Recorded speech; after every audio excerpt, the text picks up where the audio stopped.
Hello बच्चों, स्वागत है आपका आपके यूट्यूब चैनल फैजू क्लासेस में। तो आज की वीडियो में हम लोग कक्षा 9 विज्ञान की केमिस्ट्री का चैप्टर नंबर 1 हमारे आसपास के पदार्थ इसके बारे में समझेंगे। और साथ ही साथ चैप्टर के अंत में जो एनसीईआरटी क्वेश्चन हैं हम उन एनसीईआरटी क्वेश्चन को भी सॉल्व करेंगे और कुछ एमसीक्यूज़ वगैरह जो पिछली बार पूछे गए हैं उनको भी डिस्कस करेंगे। और साथ ही साथ पूरे चैप्टर का ओवरव्यू हम लोग अच्छे से लाइन बाय लाइन समझने की कोशिश करेंगे कि आखिरकार इस चैप्टर में हमें पढ़ना क्या है। तो सबसे पहले मैं ये बता दूं, ये वीडियो जो है यूपी बोर्ड, बिहार बोर्ड या अदर स्टेट बोर्ड जहां पर भी एनसीईआरटी की बुक्स चलती हैं उन सब के लिए महत्वपूर्ण है। इस वीडियो में हम लोग अच्छे से पूरा चैप्टर कवर करने की कोशिश करेंगे और साथ ही साथ क्वेश्चन आंसर भी करेंगे, जिससे आप लोग इस चैप्टर पर पूरी अच्छे तरीके से आप लोग पकड़ बना सकें। चैप्टर का नाम है हमारे आसपास के पदार्थ। हमारे आसपास के पदार्थ केमिस्ट्री का फर्स्ट चैप्टर है आपका, ये फर्स्ट लेक्चर है। हमारे आसपास के पदार्थ, सबसे पहले हम लोग समझेंगे कि पदार्थ क्या होता है। तो हम अपने आसपास जितनी भी वस्तुएं देखते हैं उनमें से जो वस्तुएं जो होती हैं, हमारे आसपास जो भी वस्तुएं पाई जाती हैं उनमें से जो भी वस्तु स्थान घेरती है और उनका कुछ न कुछ भार होता है, उन्हें हम पदार्थ कहते हैं। जैसे फॉर एग्जाम्पल मान लीजिए यहाँ पर हमारे आसपास एक पेन रखा हुआ है। अब पेन क्या हो गया? पदार्थ हो गया। कैसे डिफाइन करेंगे? तो सबसे पहली बात, पेन में कुछ न कुछ भार होगा इसका, मान लो 100 ग्राम, 50 ग्राम, 20 ग्राम, 10 ग्राम, कुछ न कुछ इसका भार होगा। और दूसरी चीज़, पेन को आप कहीं पर भी रखेंगे, मेज पर रखेंगे या कॉपी पर या कहीं पर भी रखेंगे, तो जितने साइज़ का वो पेन होगा उतना पूरा एरिया वो क्या करेगा? कवर कर लेगा। तो इसी प्रकार विश्व में पाई जाने वाली सभी वे वस्तुएं जो स्थान घेरें और जिनका कुछ न कुछ भार होता है उन्हें हम पदार्थ कहते हैं। जैसे कि मेज, कुर्सी, बहुत सारी ऐसी वस्तुएं हैं जो हमारी पदार्थ कहलाती हैं। इन वस्तुओं को हम लोग थोड़ा और डिफाइन करेंगे और अच्छे से और समझने की कोशिश करेंगे। तो शुरुआत में जब हम लोग केमिस्ट्री की शुरुआत ही कर रहे थे तो उस समय माना जाता था कि जो हमारे पदार्थ हैं वो पदार्थ जो है ना, इस तरीके से जो आज हम लोग पढ़ते हैं, अणु, परमाणु, छोटे छोटे कण वगैरह, इस तरीके का जो आज हम लोग वर्तमान में पढ़ते हैं, इस तरीके की चीज़ें नहीं थी। तो प्रारंभ में कुछ भारतीय और कुछ यूनानी जो वैज्ञानिक थे उनका जो अनुमान था वो ये मानते थे कि जो पृथ्वी की सारी वस्तुएं हैं, चाहे आप मेज़ ले लो, पेन ले लो, कलम ले लो, कुछ भी ले लो, आप जो सारी वस्तुएं हैं ये सब 5 तत्वों से मिलकर बनी होती हैं। और वो 5 तत्व क्या क्या थे? आग, हवा, पानी, आकाश और चीज़ों से मिलकर बने हैं। कुछ समय तक ये अवधारणाएं चलती रही, लोग एक्सेप्ट करते रहे कि चलो ठीक है भाई, 5 तत्वों से मिलकर बनी ये सारी वस्तुएं तो हम लोग मान लेते हैं। लेकिन कुछ समय के बाद हुआ क्या? कुछ समय के बाद धीरे धीरे और इनका विकास तेज हुआ और कुछ समय के बाद फिर भारत के महान वैज्ञानिक हम लोग कह सकते हैं, ऋषि कणाद जी के अनुसार उन्होंने बताया कि भाई पदार्थ जो होता है ना वो अत्यंत सूक्ष्म कणों से मिलकर बना होता है और इन अत्यंत सूक्ष्म कणों को परमाणु नाम दिया गया। ठीक है, तो यहाँ तक हम लोगों ने समझा कि सबसे पहले पदार्थ था, मान लिया कि वे वस्तुएं जो स्थान करती हैं जिनमें भार होता है वो पदार्थ होता है। फिर हम लोगों ने समझा कि पदार्थ जो होता है, प्रारंभ में ये माना गया कुछ भारतीय और यूनानियों के द्वारा कि पदार्थ जो होता है, छोटे पदार्थ जो होता है 5 तत्वों से मिलकर बना होता है। आग हो गया आपका, आग, पानी, वायु, नभ, इस तरीके से 5 तत्वों से मिलकर बना हुआ है। लेकिन कुछ समय के बाद भारत के महान ऋषि कणाद जी आते हैं और वो बोलते हैं कि भाई जितना भी पदार्थ है ना वो छोटे छोटे कणों से मिलकर बना होता है, और इन छोटे छोटे कणों को उन्होंने परमाणु का नाम दे दिया।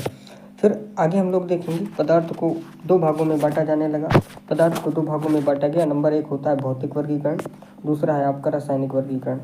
अब बात आती है भौतिक वर्गीकरण किसे कहते हैं? तो ऐसा वर्गीकरण जिसमें हम किसी भी पदार्थ का बाहरी गुण देख के उसे क्या करें, उसे वर्गीकृत करते हैं, वो होता है आपका भौतिक वर्गीकरण। और रासायनिक वर्गीकरण के अंतर्गत ऐसा वर्गीकरण आता है जिसमें पदार्थ के हम आंतरिक गुणों के आधार पर उसे वर्गीकरण करते हैं। तो ये आप लोगों ने 8, 7, 8 वाली कक्षा में सीखा भी होगा, भौतिक वर्गीकरण किसे कहते हैं, रासायनिक वर्गीकरण किसे कहते हैं। तो अगर हम लोग पदार्थ की बात करें यहाँ पर, तो पदार्थ भौतिक वर्गीकरण के आधार पर 3 प्रकार का होता है आपका, ठोस, द्रव और गैस। 3 प्रकार का होता है और आपको यहाँ पर 3 ही अवस्था पढ़नी है, पदार्थ की 3 ही अवस्था पढ़नी है, ठोस, द्रव, गैस। बाकी 2 और होती हैं लेकिन हम लोग 3 के बारे में चर्चा करेंगे क्योंकि आपके एनसीईआरटी में 3 ही दे रखी हैं, तो हम लोग 3 ही पढ़ेंगे। फिर बात अगर हम लोग करें रासायनिक वर्गीकरण के आधार पर, तो रासायनिक वर्गीकरण के आधार पर आपका पदार्थ 2 प्रकार का होता है। एक होता है आपका शुद्ध पदार्थ, दूसरा होता है अशुद्ध पदार्थ। अशुद्ध पदार्थ को हम लोग मिश्रण भी बोलते हैं। और अगर हम लोग बात करें शुद्ध पदार्थ की, तो शुद्ध पदार्थ दो प्रकार का होता है, एक आपका तत्व होता है, दूसरा आपका यौगिक होता है। तत्व को फिर से हम कुछ भागों में बांटेंगे, धातु, अधातु और उपधातु, 3 भागों में तत्व बटा होता है। और जो यौगिक होता है, यौगिक को 2 भागों में बांटते हैं, कार्बनिक तथा अकार्बनिक। यौगिक कितने टाइप का, 2 प्रकार का पढ़ना है हमें, कार्बनिक और अकार्बनिक। और तत्व आपका होता है धातु, अधातु और उपधातु। ठीक है। अब अगर बात करें हम लोग अशुद्ध पदार्थ की, तो अशुद्ध पदार्थ का एक नाम क्या बताया हमने कि अशुद्ध पदार्थ को हम लोग मिश्रण के नाम से भी जानते हैं। अब मिश्रण आपका 2 प्रकार का होता है, एक होता है समांगी मिश्रण, दूसरा होता है आपका विषमांगी मिश्रण। तो ये पदार्थ का कुछ इस तरीके से हमने क्या किया, वर्गीकरण किया। तो पदार्थ को 2 भागों में बांटा गया, भौतिक और रासायनिक वर्गीकरण। भौतिक वर्गीकरण के अंतर्गत ठोस, द्रव, गैस, हमें 3 चीज़ें पढ़नी है। और रासायनिक वर्गीकरण के अंतर्गत हम पढ़ेंगे शुद्ध और अशुद्ध पदार्थ। तो शुद्ध पदार्थ आपका 2 भागों में बांटा गया, तत्व और यौगिक। तत्व के अंतर्गत हमें धातु, अधातु और उपधातु पढ़ना है। यौगिक के अंतर्गत हमें कार्बनिक और अकार्बनिक पढ़ना है। और अगर बात करें मिश्रण की, तो मिश्रण यानी कि अशुद्ध पदार्थ आपका 2 प्रकार से हमें क्या करना है, पढ़ना है, समांगी और विषमांगी। अगर हम लोग थोड़ा और आगे बढ़ें, तो यहाँ पर हम पहले पदार्थ के कुछ गुण देखेंगे कि पदार्थ में ऐसी खास बात क्या होती है, क्या गुण होते हैं इसके। तो नंबर 1 हम देख रहे हैं यहाँ पर, नंबर 1 पदार्थ कणों से मिलकर बना होता है। ठीक है। दूसरी बात, ये कण सतत नहीं होते हैं तथा पदार्थ के कण छोटे छोटे होते हैं। अभी हम लोग इसको डिफाइन करेंगे। फिर तीसरी बात है, पदार्थों के कण गति करते हैं अर्थात इनके पास गतिज ऊर्जा होती है। ठीक। फिर है, पदार्थ के कण एक दूसरे को आकर्षित करते हैं।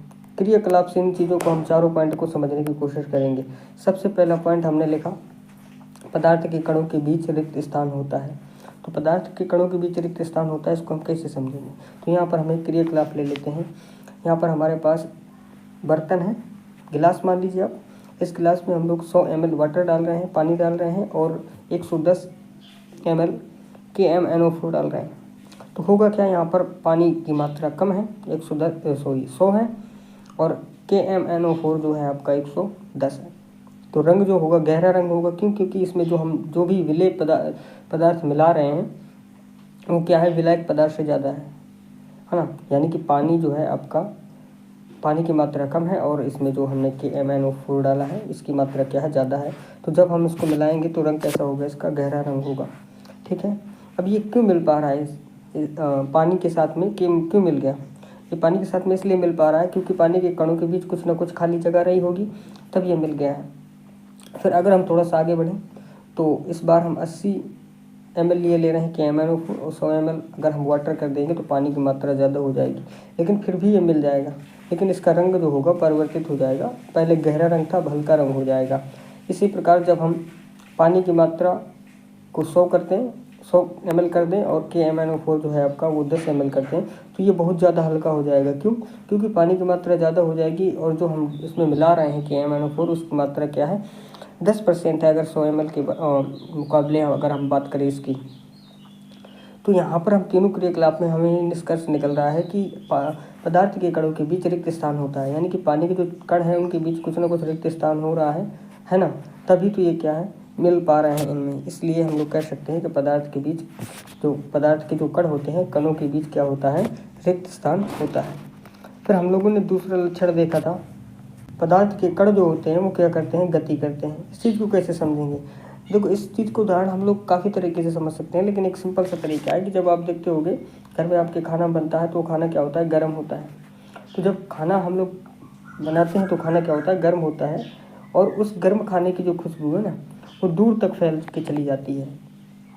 क्यों, क्योंकि उसमें जो गतिज ऊर्जा होती है वो तीव्र होती है, लेकिन ठंडा खाना जो होता है उस ठंडे खाने की खुशबू दूर तक नहीं जाती है। इन दोनों में यही फ़र्क है कि पदार्थ के कण जो होते हैं जब गर्म होते हैं तो गतिशील होते हैं, तो तेज़ी से एक जगह से दूसरी जगह चले जाते हैं गति करके। लेकिन जब ठंडे होते हैं ना, तब ठंडे में क्या होता है, जब भोजन ठंडा हो जाता है तो उनके जो कण होते हैं वो एक जगह से दूसरी जगह नहीं जा पाते। इसलिए हम लोग यहाँ से भी कह सकते हैं कि इनके पास क्या होती है, गतिज ऊर्जा होती है। या फिर आप लोग इसको ऐसे समझ सकते हो कि हमारे पास एक अगरबत्ती है, और अगरबत्ती हमने जलाई, और अगरबत्ती के अंदर जो भी गैस के अणु होते हैं वो गति करते हैं, है ना।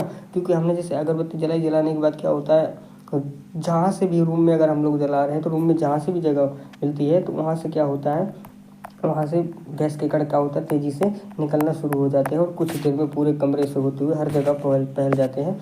इसलिए हम लोग कह सकते हैं कि क्या होता है, गैस के जो अणु होते हैं उनके बीच गतिज ऊर्जा होती है, इसलिए क्या होता है ये पूरे कमरे में ये हर जगह फैल जाते हैं। अब हमें यहाँ पर पढ़ना है पदार्थ के भौतिक गुण। तो भौतिक गुण हमने पढ़े थे 3 प्रकार के होते हैं, ठोस, द्रव और आपका गैस। ठोस अवस्था की खास बात पढ़ेंगे। ऐसे आपको ठोस द्रव गैस में अगर अंतर भी पूछ ले तो आप 2-2 3-3 लाइन लिख सकते हैं इनके बारे में, ठीक है। ठोस का निश्चित आकार होता है, मतलब जैसे कि मान लो यहाँ पर हमने क्या किया, एक ठोस ईंट रख दिया, ठोस क्या रख दिया, ईंट रख दिया। अब ये ईंट क्या है, अगर ठोस है तो इसका कोई ना कोई निश्चित शेप है। अभी अगर 10 दिन 50 दिन या फिर जब तक मतलब इसको कुछ होना अगर ये पड़ा रहे ना तो ये इसी शेप का रहेगा। ऐसा तो होगा नहीं कि आज ये मान लो कि ये शेप का है और कल कोई बड़ा होकर इतना बड़ा हो जाए, नहीं होता ना, क्योंकि इसका एक निश्चित शेप होता है, निश्चित आकार होता है, ठीक है। दूसरी बात, इसकी सीमाएँ स्पष्ट होती हैं और इसमें संपीड़ितता नगण्य होती है। संपीड़ितता नगण्य होती है, इसका मतलब ये हो गया कि जब इसको हम हाथ से दबाएंगे ना तो आसानी से इसे हम हाथ से दबा नहीं सकते हैं। हाथ से दबाने के लिए बहुत ज़्यादा बल की आवश्यकता होगी और ये आसानी से दबेगा भी नहीं। चौथी बात, ये दृढ़ होते हैं। तो इस तरीके से ठोस के कुछ 3-4 पॉइंट हैं, उदाहरण हैं, हम लोग इनको समझ लिए हैं। और अब हम लोग बात करेंगे द्रव अवस्था की। तो द्रव में क्या होता है, बहाव होता है। आपने देखा होगा पानी जो होता है द्रव अवस्था में होता है, उसको थोड़ा सा अगर हम लोग तरल अवस्था में हैं और हमसे गिर जाए कहीं ज़मीन पर तो पानी क्या होता है, थोड़ी देर में पूरे में फैल जाता है। लेकिन अगर ठोस को आप ज़मीन पर गिराओगे तो वो फैलेगा नहीं, क्योंकि उसमें बहाव नहीं होता है। लेकिन द्रव में क्या होता है, बहाव होता है। और दूसरी बात, द्रव का कोई निश्चित आकार नहीं होता। निश्चित आकार नहीं होता इसका मतलब क्या है, मान लो हमारे पास 1 लीटर पानी है। अब अगर हम उसे किसी बर्तन में डाल रहे हैं तो बर्तन की शेप का हो जाएगा। फिर इसी 1 लीटर पानी को आप एक बोतल में भर दो तो ये बोतल की शेप का हो जाएगा, बोतल का आकार ले लेगा। फिर आप इसको किसी और टब में डाल दो तो टब, 1 लीटर पानी टब में डाल दोगे तब भी वो टब का आकार ले लेगा। तो इसका कोई फिक्स निश्चित आकार नहीं होता है, ठीक है। लेकिन इसका निश्चित आयतन होता है। अगर 1 लीटर पानी आपने बोतल में डाला है तो उस 1 लीटर पानी को अगर आप टब में डालेंगे तो 1 ही लीटर रहेगा। ऐसा नहीं होगा कि क्या नाम है वो 1 लीटर से ज़्यादा हो जाए या कम हो जाए। फिर दूसरी बात, द्रव में संपीड़नता होती है। मतलब अगर पानी है, मान लो तरल पदार्थ है, कोई उसको आप हाथ से दबाना चाहो तो आसानी से दब सकता है, इसलिए कह सकते हैं कि संपीड़नता होती है।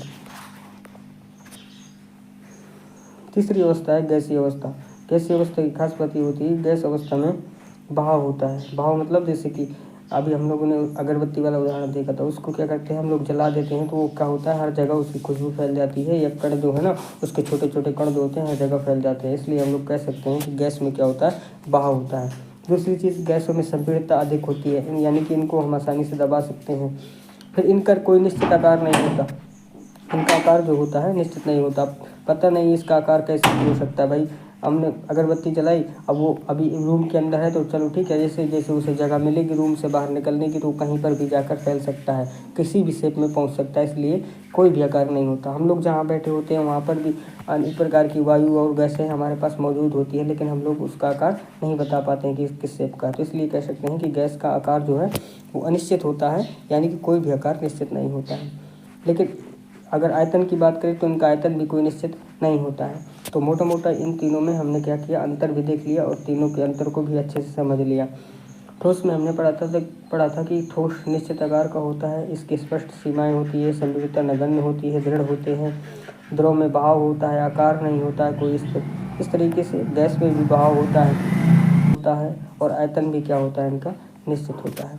अब हम लोग आगे बढ़ेंगे और अगर बात करेंगे, अब हमारे पास कोई पदार्थ है, क्या है हमारे पास कोई एक पदार्थ है और उसकी अवस्था हम चेंज करना चाहते हैं। अवस्था चेंज करना मतलब कि जैसे ठोस में है हम उसे द्रव में लाना चाहते हैं या फिर गैस में लाना चाहते हैं, है ना, या फिर हम लोग उल्टा भी इसकी अवस्था बदल सकते हैं, गैस से द्रव में लाना चाहते हैं या द्रव से ठोस में लाना चाहते हैं। तो हमें क्या करना पड़ेगा, तो इसी को बोलते हैं अवस्था परिवर्तन। तो आप किसी भी पदार्थ की अवस्था में 2 तरीके से परिवर्तन कर सकते हैं। कितने तरीके से, 2 तरीके से परिवर्तन कर सकते हैं। कौन कौन से वो 2 तरीके हैं, तो पहला है तापमान से। आप किसी भी पदार्थ की अवस्था को बदलना चाहते हैं तो या तो आप तापमान बढ़ा दीजिए या फिर घटा दीजिए, तब भी उसकी अवस्था में क्या हो जाएगा, परिवर्तन हो जाएगा। अभी हम लोग एग्जाम्पल से समझेंगे इसको। या फिर आप किसी भी पदार्थ को प्रेशर दे दो, प्रेशर यानी कि दाब लगा के भी हम उसको क्या कर सकते हैं, उसकी अवस्था का परिवर्तन कर सकते हैं। देखते हैं थोड़ा सा हम तापमान बढ़ाने पर किसी भी वस्तु का अवस्था परिवर्तन किस प्रकार होता है। तो यहाँ पर तापमान में हमें पढ़ना है गलनांक। गलनांक क्या होता है? जिस ताप पर या वायुमंडलीय दाब पर कोई भी ठोस पदार्थ द्रव में बदलने लगे तो क्या होता है आपका मेल्टिंग पॉइंट यानी कि गलनांक होता है। फॉर एग्जांपल अभी हमारे पास बर्फ़ है और बर्फ़ का अगर गलनांक हमसे केल्विन में पूछा जाए तो होता है 273.16, लेकिन जनरली हम इसे 273 केल्विन के करीब मान कर चलते हैं, ठीक है। और अगर सेल्सियस की बात करें तो इसका गलनांक होता है 0 डिग्री सेल्सियस। तो अब होता क्या है, बर्फ़ जो है 0 डिग्री सेल्सियस के बाद पहले तो ठोस अवस्था में है, लेकिन ये द्रव में क्या हो जाती है, बदलना प्रारंभ कर देती है। इसलिए हम लोग कह सकते हैं कि बर्फ़ का गलनांक कितना है, 0 डिग्री सेल्सियस। तो जब यह ठोस से द्रव में बदलने लगेगी तो इसकी अवस्था में क्या हो जाएगा, परिवर्तन हो जाएगा। तो इस प्रकार हम तापमान घटाकर या बढ़ाकर भी अवस्थाओं में परिवर्तन कर सकते हैं। फिर अगला हमें पढ़ना है क्वथनांक। क्या पढ़ना है? क्वथनांक। क्वथनांक की खास बात क्या है? वह वायुमंडलीय दाब जिस पर कोई द्रव, कौन सा पदार्थ है हमारे पास इस बार, द्रव से हम गैस में बदलना चाहते हैं तो वो क्या होता है, क्वथनांक। तो वह वायुमंडलीय दाब जिस पर कोई द्रव गैस में बदलने लगे क्वथनांक कहलाता है। जैसे जल की बात करें, जल अभी कौन सी अवस्था में है, तो द्रव अवस्था में है ना। इसे वापस से हम क्या जो है ना बर्फ़ में बदलना चाहते हैं तो हमें क्या करना पड़ेगा, जल का क्वथनांक होता है 273 केल्विन या 100 डिग्री, है ना। अगर बर्फ़ की बात करें तो बर्फ़ का गलनांक जो होता है कितना होता है, 100 डिग्री। बर्फ़ का गलनांक जो होता है 0 डिग्री सेल्सियस होता है, यानी कि 273 केल्विन, ठीक है। तो अगर हमें इसको बदलना चाहते हैं तो हमें क्या करना पड़ेगा, इसको 100 डिग्री सेल्सियस तक गर्म करना पड़ेगा। और जब हम इसे 100 डिग्री सेल्सियस तक गर्म करेंगे तो द्रव से कहीं बदल जाएगा, ये द्रव से गैस में बदल जाएगा और यही फिर क्या हो जाएगा, इसका क्वथनांक कहलाएगा। यानी कि जल का क्वथनांक हो गया 100 डिग्री सेल्सियस या फिर 273 केल्विन। 273 केल्विन कैसे आया, तो भाई बर्फ़ का 273 था, इसमें 100 केल्विन जब हम लोग जोड़ेंगे तो 373 होगा। और इसी प्रकार अगर सेल्सियस में बात करें तो बर्फ़ का गलनांक था 0 डिग्री सेल्सियस और जब इसमें 100 जोड़ेंगे तो ये हो जाएगा 100 डिग्री सेल्सियस, ठीक है। आगे बढ़ेंगे हम। तो जल जब उबाला जाता है तो उसके ताप में वृद्धि नहीं होती, यानी कि 100 डिग्री पर ही रहता है, क्योंकि वाष्पीकरण की गुप्त ऊष्मा जल के कणों के बीच में आकर्षण बल को तोड़ देती है। यानी कि जब हम लोग जल को गर्म करेंगे तो लगभग 100 डिग्री सेल्सियस तक ये गर्म होगा, है ना। गर्म होने के बाद फिर क्या होता है, जो इसकी ऊष्मा होती है वो गुप्त ऊष्मा जल के छोटे छोटे कणों को क्या कर लेने लगती है, उनके जो कण होते हैं, कणों के बीच में जो आकर्षण बल होता है उसको तोड़ना प्रारंभ कर देती है। तो लगभग 100 डिग्री सेल्सियस तक गर्म करने के बाद ये अवस्था में परिवर्तन आने लगता है।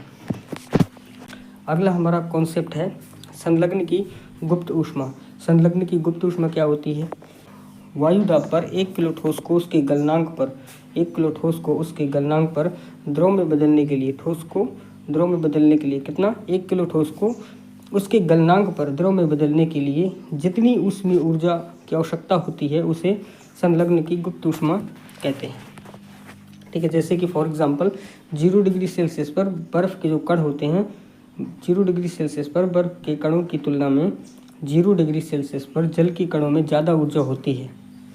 अब हमारा जो इम्पोर्टेंट टॉपिक है वो है ऊर्ध्वपातन।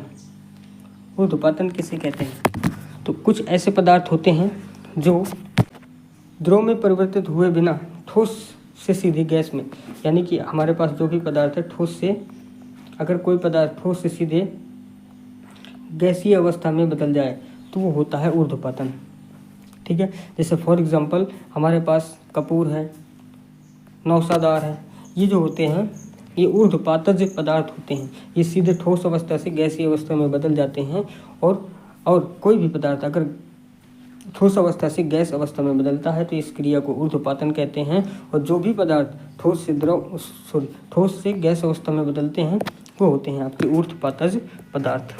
है हमारा हिमांक। हिमांक क्या होता है, तो जिस निश्चित ताप पर या कम दाब पर या वायुमंडलीय दाब पर द्रव जमना प्रारंभ करे तब वह ताप द्रव का हिमांक कहलाता है। फिर आइए वाष्पीकरण भी देख लेते हैं, थोड़ा सा छोटा सा टॉपिक है, ज़्यादा कुछ इसमें है नहीं। वाष्पीकरण क्या है, हम जानते हैं कि पदार्थ के कण हमेशा गतिशील होते हैं बिल्कुल, और कभी रुकते नहीं। एक निश्चित ताप पर ठोस द्रव गैस के कणों में विभिन्न मात्रा में गतिज ऊर्जा होती है। द्रव की सतह पर स्थित कणों के कुछ अंशों में इतनी गतिज ऊर्जा होती है कि वह दूसरे कणों के आकर्षण बल से मुक्त हो जाते हैं। यानी कि क्वथनांक से कम ताप पर द्रव का वाष्प में परिवर्तित होना वाष्पीकरण कहलाता है। ये पूछा जाएगा अगर हमसे कि वाष्पीकरण किसे कहते हैं, तो सीधी सी एक लाइन में हम लोग उत्तर देंगे इसका कि क्वथनांक से कम ताप पर द्रव का वाष्प में परिवर्तित होना वाष्पीकरण कहलाता है। जैसे यहाँ पर एक एग्जांपल से समझ लेते हैं। पानी जो है यहाँ पर अभी गिलास में है, फिर एक गिरा, तो धीरे धीरे होता क्या है, अगर गर्मी का मौसम है तो पानी जो है ना जल्दी वाष्पीकृत हो जाता है। और पानी जो है अगर यहाँ पर ज़मीन पर गिरा पड़ा है, फर्श पर गिरा पड़ा है, तो पानी क्या हो जाता है, वाष्पीकरण होके जल्दी उड़ जाता है ना। अगर वाष्पीकरण की अगर हम लोग वाष्पीकरण को अगर और ज़्यादा डिटेल में समझने की कोशिश करें, वाष्पीकरण जो है 4 तरीके से प्रभावित होता है। मतलब नंबर 1, सतह क्षेत्र बढ़ने पर, यानी कि जैसे 1 लीटर पानी है वो फर्श पे गिर रहा है, तो जितना ज़्यादा एरिया में गिरेगा उतनी जल्दी उसका क्या होगा, वाष्पीकरण होगा। ठीक है। जैसे कि हम लोग कपड़े सुखाते हैं, तो कपड़े सुखाने के बाद उसको क्या करते हैं, आप लोग ऐसे फैला के उसको सुखाते हैं, या हम लोग मतलब जैसे उसको गठरी टाइप में मतलब रख देते हैं कि सूख जाए। तो गठरी टाइप में रखेंगे तो टाइम लगेगा, क्योंकि उसका सतहफल क्या होता है, कम होता है। ये गठरी टाइप में इतना छोटा सा रखा है, लेकिन अगर उसी को हम क्या करें, अगर हम लोग फैलाकर कपड़े को ऐसे विस्तृत तरीके से अगर क्षेत्रफल बढ़ा दें उसका, और उसको जब सुखाना प्रारंभ करेंगे तो होगा क्या कि वो जल्दी सूख जाएगा। और ये सब हो क्यों रहा है, क्योंकि उसका जो सतह क्षेत्र है वो क्या हो गया है, बढ़ गया है। इसलिए वाष्पीकरण की क्रिया क्या हो जाएगी, तेज हो जाएगी। तो दूसरा पॉइंट है तापमान में वृद्धि। आपने देखा होगा कि जहाँ पर भी गर्मी की बात करें हम लोग, तो गर्मी में क्या होता है, गर्मी में जो सूर्य होता है वो तेजी से रोशनी देता है, या कह सकते हैं कि गर्मी में तापमान क्या होता है, अधिक होता है। जब तापमान अधिक होगा, सूर्य की रोशनी कपड़ों पर पड़ती है तो जल्दी सूख जाते हैं। यही प्रक्रिया अगर हम लोग सर्दियों में देखें तो सर्दियों में तापमान कम होता है, और तापमान कम होने की वजह से होता क्या है कि ये जो सूर्य होता है, सूर्य जो होता है कभी कभार निकलता है या फिर निकला भी नहीं है। तो जब हम लोग सर्दी के समय में क्या करते हैं, कपड़े को सुखाते हैं, तो कपड़ा सूखने में समय लगता है। क्यों? क्योंकि जो है ना तापमान कम होता है। तापमान में अगर वृद्धि होगी तो क्या होता है कि वाष्पीकरण की प्रक्रिया तेज हो जाती है। अगर तापमान में वृद्धि नहीं हुई है तो वाष्पीकरण की प्रक्रिया क्या हो जाती है, कम हो जाती है। ये होता है आपका तापमान में वृद्धि से। फिर तीसरा पॉइंट है आपका आर्द्रता कमी। आर्द्रता कमी को हम लोग ऐसे समझ सकते हैं, जैसे कि बरसात के दिनों में क्या होता है, कपड़े जब हम लोग सुखाते हैं तो नमी ज़्यादा होती है ना, नमी ज़्यादा होती है तो कपड़े जो होते हैं देर में सूखते हैं। या फिर कोई भी चीज़ है, कहीं पर भी पानी अगर हम लोगों से गिर गया है फर्श पर भी, वो पानी क्या होता है, धीरे धीरे वाष्पीकृत होता है। मान लो गर्मी के दिनों में आप छत में जाओ, और छत में जाकर आपने पानी डालने के बाद होता क्या है कि कुछ ही मिनट में पानी क्या होता है, पूरा वाष्प बन के उड़ जाता है। यानी कि उसका वाष्पीकरण तेज़ी से हो जाता है, क्योंकि छत जो होती है अब गर्मी के दिनों में क्या होती है, ज़्यादा गर्म हो जाती है। इस वजह से उसमें क्या होता है, पानी को अवशोषित करने की क्षमता ज़्यादा होती है, तो वाष्पीकरण तेज गति से कर देता है। तो इसलिए अगर आर्द्रता में कमी रहेगी तो फिर वाष्पीकरण का प्रभाव पड़ेगा। फिर वायु की गति में वृद्धि।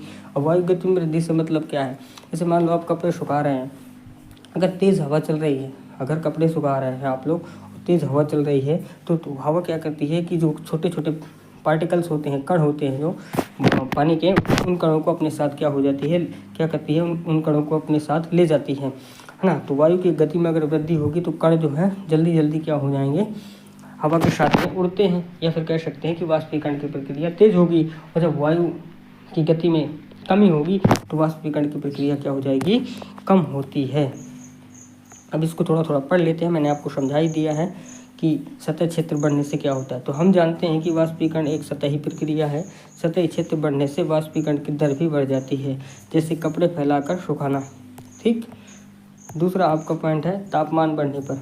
तापमान बढ़ने पर क्या होता है, तापमान बढ़ने पर अधिक कणों की गतिज ऊर्जा मिलती है, जिससे वाष्पीकरण की दर भी तेज हो जाती है या फिर बढ़ जाती है। अगला पॉइंट है हमारा आर्द्रता में कमी। तो वायु में विद्यमान जलवाष्प की मात्रा को आर्द्रता कहते हैं। वायु में जितना भी जलवाष्प की मात्रा है, विद्यमान है, उसे हम क्या बोलते हैं, आर्द्रता कहते हैं। यदि आर्द्रता वायुमंडल में कम होगी तो वाष्पीकरण की दर बढ़ेगी, वो मैंने आपको पहले बता दिया। ठीक। आर्द्रता जल वाष्प पहले से वायु में अधिक होगी तो वाष्पीकरण की दर घट जाएगी। फिर वायु की गति में वृद्धि। तो हम जानते हैं कि तेज़ वायु में कपड़े जल्दी सूख जाते हैं और वायु के तेज चलने से जलवाष्प के कण वायु के साथ उड़ जाते हैं, जिससे आसपास के जलवाष्प की मात्रा घट जाती है। तो आपका यहाँ तक चैप्टर क्या हो गया, ख़त्म हो गया। चैप्टर नंबर क्या था आपका, 1 था, हमारे आसपास के पदार्थ। आई होप आप लोगों को यहाँ तक समझ में आया होगा। अब हम लोग इसके प्रीवियस ईयर क्वेश्चन ही देख लेते हैं, ताकि आप लोगों को आइडिया चले कि किस तरीके के क्वेश्चन आते हैं और किस तरीके के क्वेश्चन हमारे बुक में दिए हुए हैं। तो प्रीवियस ईयर क्वेश्चन की अगर हम लोग बात करें तो यहाँ पर हमसे क्वेश्चन नंबर 1 पूछा है, निम्न में से कौन पदार्थ हैं? कुर्सी, हवा, प्यार, गंध, नफरत, बादाम, विचार, कोल्ड ड्रिंक, ठंड, इत्र की गंध। मैंने आपको क्या बताया था, पदार्थ वे होते हैं जो क्या करते हैं, इनमें भार होता है और जो स्थान घेरते हैं वो क्या होते हैं, पदार्थ होते हैं। तो कुर्सी स्थान घेरेगी, इसका भी भार होगा, बिल्कुल सही पदार्थ है। जो होता है ये इमोशन होता है, तो ये कभी भी पदार्थ नहीं होगा। पढ़ेंगे हम लोग, तो निम्न में से कौन कौन से पदार्थ हो जाएंगे, कुर्सी, हवा, बादाम, इत्र की गंध और कोल्ड ड्रिंक। अगला क्वेश्चन है, निम्नलिखित अवलोकन के कारण बताइए। चलिए कारण बताते हैं। कह रहा है कि गर्म भोजन की गंध आप तक पहुंच जाती है, काफ़ी दूर से गर्म भोजन की जो गंध है आप तक पहुंच जाती है, लेकिन अगर ठंडे भोजन की गंध पाने के लिए आपको पास जाना पड़ता है। ये मैंने आपको शुरू में ही बताया था। होता क्या है कि अगर भोजन गर्म है तो उसकी गंध जो है कई मीटर तक पहुंच जाती है, क्योंकि गर्म भोजन के कणों में अधिक गतिज ऊर्जा होती है। और जब अधिक गतिज ऊर्जा होगी तो प्रसार की दर ठंडे भोजन में कम की तुलना में अधिक होती है। ठंडे भोजन में गतिज ऊर्जा ज़्यादा रहेगी नहीं, गर्म भोजन में गतिज ऊर्जा ज़्यादा रहती है, तो इस वजह से कण क्या होते हैं, काफ़ी दूर दूर तक पहुँच जाते हैं। अगला, एक गोताखोर स्विमिंग पूल में पानी काटने में सक्षम है। यह अवलोकन पदार्थ की किस गुण को दर्शाता है? तो सीधी सी बात है कि एक गोताखोर अगर स्विमिंग पूल में पानी काटने में सक्षम है तो इससे पता ये चलता है कि पानी के कणों में अंतर आणविक स्थान होता है और इसमें आकर्षण बल कम होगा। जब आकर्षण बल कम होगा और अंतर आणविक स्थान होगा तो फिर होता क्या है कि गोताखोर आराम से पानी काटने में सक्षम है। ठीक, अगला क्वेश्चन है हमारा, बर्फ की तुलना में द्रवों का घनत्व आमतौर पर कम होता है, लेकिन आपने देखा होगा कि बर्फ के कणों में बर्फ पानी में तैरती है। क्यों? तो पानी में इसलिए तैरती है क्योंकि अगर हम बर्फ़ की बात करें तो बर्फ़ पहली बात तो एक ठोस है, लेकिन इसकी संरचना के कारण बर्फ़ का घनत्व पानी से कम होता है। बर्फ़ के अणु एक पिंजरे जैसी संरचना बनाते हैं जिसमें बहुत सारी खाली जगह होती है, इससे बर्फ़ पानी पर तैरती है। बर्फ़ के जो अणु होते हैं वो क्या करते हैं, एक पिंजरे जैसी संरचना बनाते हैं। इस तरीके से पिंजरे जैसी संरचना बना लेते हैं। जब पिंजरे जैसी संरचना बना देते हैं तो इनके बीच बहुत सारी खाली जगह होती है, और जब खाली जगह होगी तो इसका मतलब क्या होगा कि बर्फ़ पानी पर तैरने लगती है। अगला क्वेश्चन है, रेगिस्तानी कूलर गर्म शुष्क दिन पर बेहतर ठंडा क्यों रहते हैं? तो इसका उत्तर क्या होगा, कूलर की बाहरी दीवारों पर पानी का छिड़काव होता रहता है। हम लोग देखते हैं ना, जब कूलर होता है, गर्मी के दिन होते हैं तो हम लोग कूलर चलाते हैं और उसकी बाहरी दीवार पर अगर आप लोग देखें ना, जहाँ पर वो जाला टाइप का लगा होता है वहाँ पर पानी का छिड़काव होता रहता है। गर्म शुष्क मौसम के कारण यह पानी वाष्पीकृत होता रहता है। वाष्पीकरण के कारण कूलर के अंदर की हवा ठंडी होती है और ठंडी हवा जब बाहर निकलेगी तो कमरे में भेजी जाती है, यानी कि ठंडी हवा पंखे द्वारा कमरे में भेजी जाती है। इसलिए रेगिस्तानी कूलर गर्म शुष्क दिन पर बेहतर ठंडा रहता है। अगला क्वेश्चन है, गर्मियों में किस तरह के वस्त्र पहनने चाहिए? तो गर्मी में जो है ना, हल्के वस्त्र पहनना ज़्यादा सही रहता है। ठीक है, विशेष करके काले ना पहने तो ज़्यादा सही है। ठीक है, गर्मियों में हमें हल्के रंग के सूती वस्त्र पहनने चाहिए, क्योंकि हल्का रंग गर्मी को प्रतिबंधित करता है। सूती कपड़े में छिद्र होते हैं जो पसीने को सोख लेते हैं और पसीने को वाष्पीकृत तेज़ी से कर देते हैं, जिससे ठंडक महसूस होती है। तो इसलिए जो होता है ना, गर्मी में बोलते हैं ना कि सूती वस्त्र ज़्यादा पहनने चाहिए, क्योंकि हल्का रंग के कपड़े भी अगर पहन लो तो भी कोई दिक्कत नहीं होती है। ठीक, अब यहाँ से हम थोड़ा MCQ देखेंगे जो हमसे पूछे गए हैं, पेपर में आपके आते भी हैं। MCQ में पूछा, पदार्थ क्या है जिसका द्रव्यमान हो, जिसका आयतन हो, जिसका द्रव्यमान और आयतन दोनों हो। द्रव्यमान, आयतन और स्थान, ये सही है आपका। द्रव्यमान भी होना चाहिए, उसका कुछ न कुछ आयतन भी हो और कुछ न कुछ स्थान घेरे, तो वो क्या कहलाता है, आपका पदार्थ कहलाता है। ठीक है, तो ऑप्शन नंबर 4 क्या हो जाएगा, इसका करेक्ट आंसर हो जाएगा। अगला क्वेश्चन है पदार्थ बना होता है क्या, किससे बना होता है। मैंने बताया था आपको छोटे छोटे कणों से मिलकर बना होता है ना। ठोस कैसे, बिल्कुल नहीं बनेगा, अणु से भी नहीं बनता है, गैस से भी नहीं बनता है, तो कणों से बनेगा। हम लोगों ने पीछे पढ़ा भी है खूब अच्छे से, पूरा चैप्टर को कंप्लीट किया है हम लोगों ने। अच्छा, परमाणु को हम किससे देख सकते हैं, परमाणु को हम किससे देख सकते हैं, नग्न आँखों से। नग्न आँखों से कैसे देख लोगे भाई, इतना छोटा थोड़ी ना होता है। सूक्ष्मदर्शी बिल्कुल भी नहीं, टेलीस्कोप नहीं, इलेक्ट्रॉन माइक्रोस्कोप आता है आपका, इसको देखने के लिए क्या आता है, इलेक्ट्रॉन माइक्रोस्कोप। इससे हम परमाणु को देख सकते हैं, क्योंकि परमाणु छोटा होता है ना, नग्न आँखों से बिल्कुल भी दिखाई नहीं देगा। अगला क्वेश्चन है पदार्थ के कणों के बीच में क्या होता है। अभी हमने पढ़ा था कि पदार्थ के कणों के बीच में आयतन बिल्कुल नहीं, गति बिल्कुल नहीं, स्थितिज ऊर्जा ये भी नहीं, रिक्त स्थान ही होता है। ठीक है, हम लोगों ने पढ़ा था ना पदार्थ के कणों के बीच में रिक्त स्थान पाया जाता है। अगला, पदार्थ के कण एक दूसरे को क्या करते हैं, आकर्षित करते हैं, प्रतिकर्षित करते हैं। आकर्षित मतलब एक पास, मतलब खींचना, आकर्षित करते हैं, प्रतिकर्षित करते हैं। ए और बी दोनों सही है या फिर इनमें से कोई नहीं। तो पदार्थ के कण जो होते हैं वो क्या करते हैं, एक दूसरे को आकर्षित करते हैं। ठीक है, ऑप्शन नंबर 1 राइट आंसर। अच्छा, पदार्थ की कितनी अवस्थाएं, मैंने बताया था आपको 3 अवस्थाएं होती है। कौन कौन सी, ठोस, द्रव और एक था आपका गैस। तो पदार्थ की कितनी अवस्थाएं होती हैं, 3 अवस्थाएं होती हैं। आगे, ठोस की स्पष्ट क्या होती है, ठोस की स्पष्ट सीमाएं होती हैं। आकार भी ठीक है, आकृति भी ठीक है, होती है ना, आकृति भी ठीक है, होती है, लेकिन सीमा जो है स्पष्ट सीमाएं होती हैं, इसका करेक्ट आंसर हो सकता है, यानी कि है। ठोस की स्पष्ट क्या होती हैं, सीमाएं होती हैं। पीछे हम लोग पढ़ के आए थे, जब हमने ठोस, द्रव और गैस के बारे में पढ़ा था, तो मैंने आपको बताया था कि ठोस की स्पष्ट सीमाएं होती हैं। आगे यहाँ पर एक फॉर्मूला दिया हुआ है हमें क्वेश्चन नंबर 8 में, भार बटा आयतन बराबर क्या। तो भार बटा आयतन बराबर होता है आपका घनत्व, क्या होता है, घनत्व। प्रश्न नंबर 9, गैस का घनत्व क्या होता है। गैस का घनत्व सबसे कम होता है ना। तो बाकी ऑप्शन हम लोगों ने पढ़ा भी है इस गैस के बारे में। पदार्थ की अवस्था को प्रभावित करने वाले कारक कौन कौन से, ताप। हाँ बिल्कुल, हम लोगों ने देखा था कि अगर हम पदार्थ की अवस्था बदलना चाहते हैं, उसको प्रभावित करना चाहते हैं, तो 2 तरीके से कर सकते हैं, एक तो ताप लगाकर, एक तो दाब लगाकर। तो ताप और दाब दोनों सही हो जाएगा इसका, यानी कि ऑप्शन नंबर 3 में दिया है 1+2, यानी कि पहला दूसरा दोनों सही है। अगला, निम्न में से यौगिक है, इन चारों में से वायु, सोना, पीतल, घी। घी जो है आपका यौगिक है। अब यौगिक क्या होता है मैं अभी आपको आगे चैप्टर नंबर 2 में बताऊंगा। आगे, ताप बढ़ाने में कणों की गतिज ऊर्जा में क्या प्रभाव पड़ता है। जब ताप बढ़ाएंगे तो गतिज ऊर्जा तेज हो जाएगी, सीधी सी बात है, धीमी थोड़ी होगी, ना कोई प्रभाव नहीं होता, ये भी गलत है, इनमें से कोई नहीं, ये भी गलत है। तो गति तेज हो जाएगी, क्योंकि ताप बढ़ा रहे हैं तो कण जो है तेजी से गतिज ऊर्जा में क्या होती है, ज़्यादा हो जाती है। निम्न में से ठोस का उदाहरण है, किताब, लकड़ी, CO2, A+B।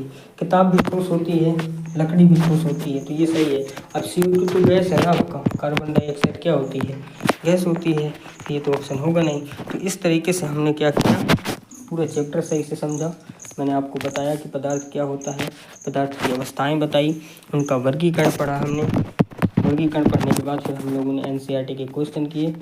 NCERT के क्वेश्चन करने के बाद हम लोगों ने MCQ भी किए, और कुछ उन्हीं में से कुछ PYQ क्वेश्चन भी थे।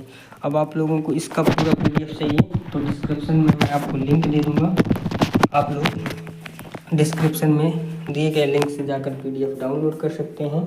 और वीडियो कैसा लगा कमेंट करके ज़रूर बताएं, और लाइक कर देना अगर चैनल पर पहली बार है। और इसी तरीके के आपको वीडियो देखना है एजुकेशन से रिलेटेड, तो आप लोग अपने चैनल को सब्सक्राइब करिएगा। मिलते हैं नेक्स्ट वीडियो में, और नेक्स्ट वीडियो किस टॉपिक पर चाहिए आप लोग कमेंट भी कर सकते हैं। मिलते हैं नेक्स्ट वीडियो में, बाय, टेक केयर, जय हिंद।